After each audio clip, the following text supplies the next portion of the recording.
You can't help me fix this annoying affliction either. Precisely. It's already too deeply intertwined with your fate. Imagine your destiny is a tree. This affliction is like a new shoot growing from its branches. It's been helping you absorb sunlight and dew this whole time. It, long ago, began to shape your fate. If you cut it off now, the wound left behind might fester, infecting the entire tree. You make it sound like it's a good thing. It's clearly getting in my way, keeping me from mixing the drinks I need. It's more like one of those vines that wrap around the trunks of giant trees, restricting their growth and slowly strangling them. Well, if that were the case, your fate would have rejected it, and we could have easily pruned it away. Unfortunately for you, it's not at all what you say it is. All right, enough talk. That should be enough to convince you I'm a legitimate fortune teller, yes? Now, just like I told you, come here and pick a card at random. And let me give you a little advice about your future. So I just pick one at random, Okay. How about this one? No, wait! This one! Don't overthink it. No matter how you choose, you can only ever draw the card that's destined for you. Oh, this fortune teller's laugh is so creepy. She's just like an old witch from a fairy tale.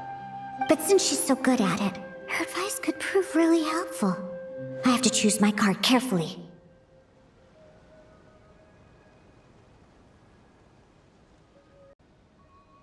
Huh? Traveler? Paimon? True to form. Here you are at just the right moment.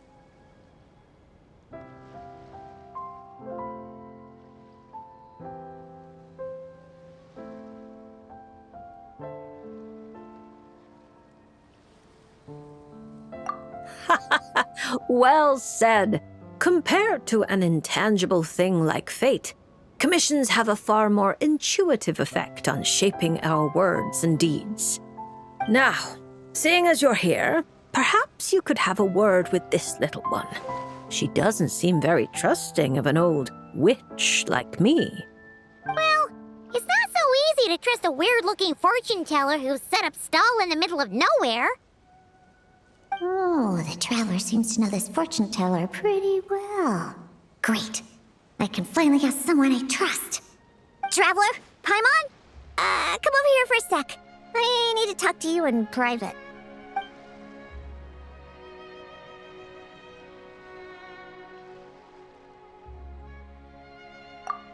Looking for new ingredients, of course. My previous approach to mixing drinks was far too narrow-minded. I kept limiting myself to actual food. Paimon wouldn't exactly call the things you put in your drinks food, Diona. Well, it's all technically edible, as long as you grit your teeth and close your eyes. It's stuff you can force yourself to swallow.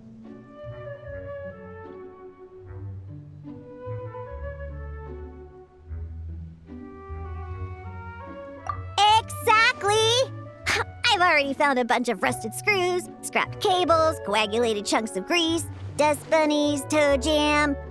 And it's all thanks to that guy from the Fontaine Research Institute who makes Fanta. He's been a real help.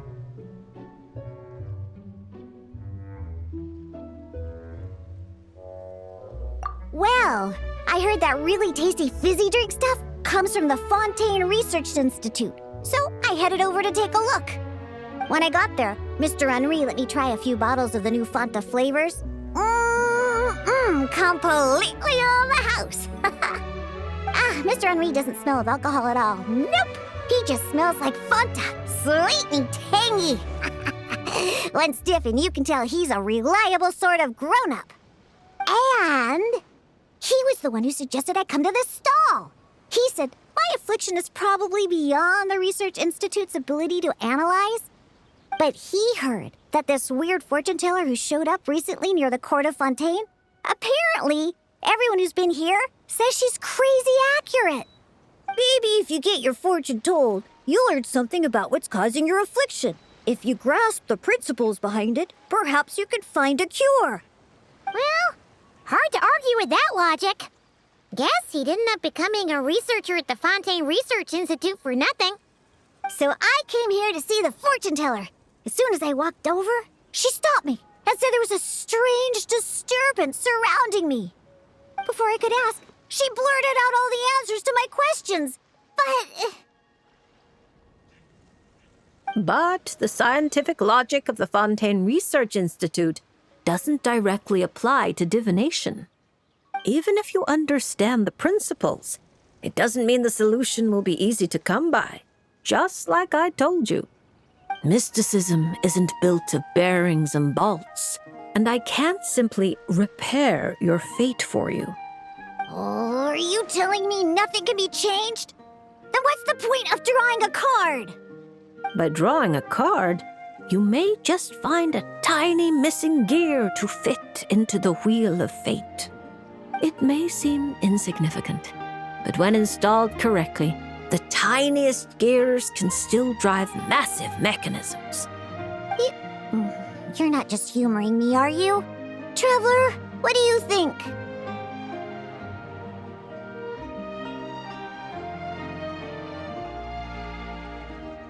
All right, if you say so.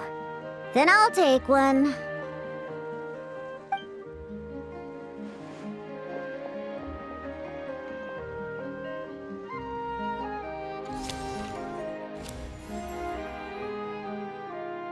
All right, here we go.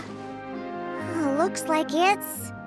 Oh my, how strange. To think the disturbance surrounding you has grown with such vigor. It's no longer a shoot, but a sturdy branch. How curious. Huh? What are you saying? Does this mean the drinks I mix will taste even better from now on?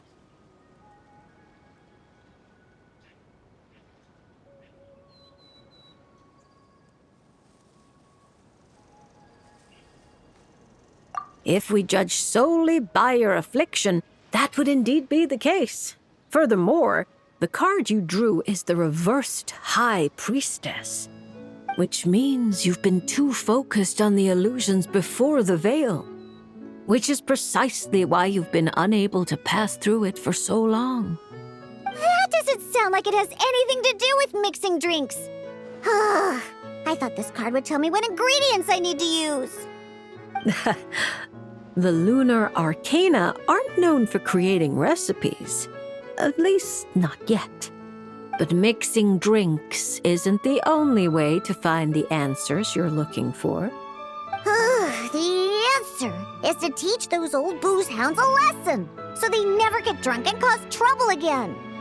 You're certainly driven, but while your body moves forward, your heart remains stuck. That's not true. I hate those weird old drunkards from the bottom of my heart, especially... I see. Then, have you talked to the one who fills your heart the most? What? How did you know I was thinking about one person in particular? I didn't even... Through divination, of course. Perhaps you should cast aside your impatience and confused emotions and tell him how you truly feel. You might find it more effective than trying to mix the most disgusting drinks in the world. There's no way he'll listen. Once he started drinking, he doesn't listen to anyone. Perhaps that was true before, but now you found a tiny gear from the wheel of fate. Return to its rightful place. Certain things might undergo subtle changes. You mean that? But it is just a card. Of course not that. I'm talking about your heart. Something which has already begun to change. My heart hasn't changed at all. Now, I need to go look for ingredients. How much is the divination fee? I can pay it in full. Oh my, what a well-mannered child. Much more endearing than that other little brat. But there's no need for a fee. Just consider this a gift from a witch. Thank you. If you ever come to Mondstadt, I can treat you to a drink. I guarantee it'll taste delicious. Mondstadt, you say? Yes, if I get the chance, that might not be such a terrible idea. And thank you for helping me out, Traveler in Paimon.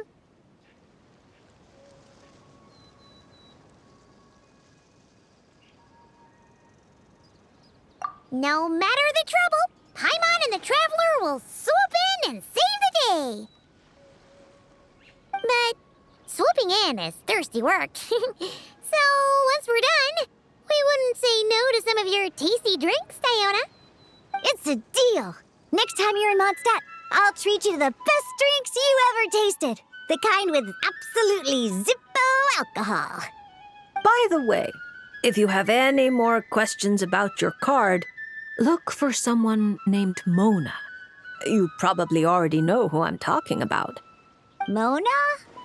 Yeah, I know her. She always orders the cheapest drinks. Is she a powerful fortune teller too? Ha!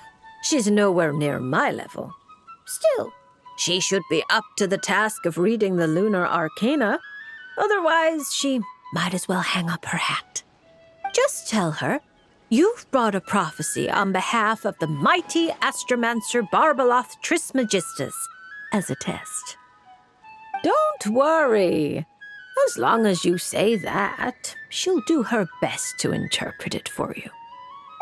I think I got that. Astromancer Barbaloth Trismegistus. Yosa, that's a long name. Come to think of it, isn't Mona's name really long too? I think it was the what was it again?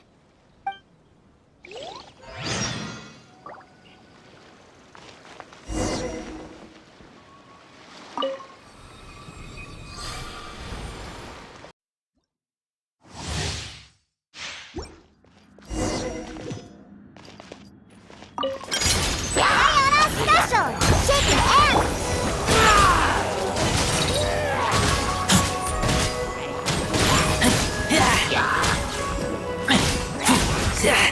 Get back!